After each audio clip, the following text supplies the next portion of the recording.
السلام علیکم پیارے حضور. اچھا اسلام تم اپنا ہاتھ کھڑا رکھو. ہاتھ کھڑا رکھوں. ٹھیک ہے تو میں نہیں کہہ رہا ہوں, پچھلا یہ کہہ رہا ہوں. اچھا جی. جیسے کہ اسلام میں سیگریگیشن ہے ویمن اور مردوں اور عورتوں کے بیچ, لیکن جب ہم حج کرنے جاتے ہیں تو وہاں پہ سیگریگیشن نہ ہونے کا کیا ریزن ہے؟ شاید اس لیے کہ حج جو ہے وہ پوری جس کو کہتے ہیں نا پرفیکٹ کنسنٹریشن کے ساتھ جو عبادت ہے وہ ہوتی ہے. تو لوگ ادھر ادھر نہیں, اللہ تعالیٰ تو یہی چاہتا ہے کہ پوری کنسنٹریشن کے ساتھ تم حج کرو, اور مرد عورتوں کو نہ دیکھے, عورت مرد کو نہ دیکھے. اس لیے ایک وجہ یہ ہو سکتی ہے. لیکن آج کل جو لوگ حج جاتے ہیں ان کا تو ایمان کوئی نہیں ہے, ان کے تو پتہ نہیں حج بھی قبول ہوتے ہیں کہ نہیں.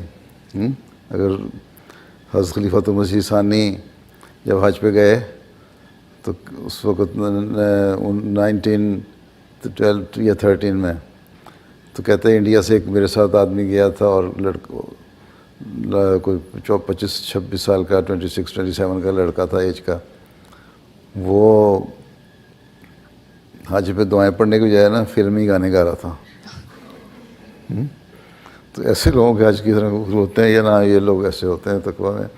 تو میرا خیال ہے ایک تو یہی ہے کہ ٹوٹل سبمیشن ہوتی ہے اور کنسنٹریشن ہوتی ہے حج کے دوران, اس لیے ایک وجہ بیان ہو سکتی ہے. باقی جو ہمیں بتایا گیا ہم نے تو اس طرح کرنا ہے. عاصموں کے زمانے میں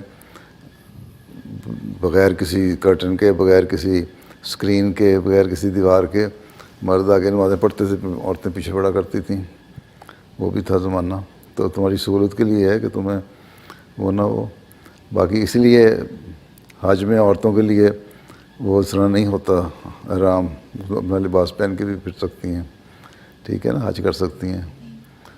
اور مردوں کے لیے صرف احرام ہوتا ہے.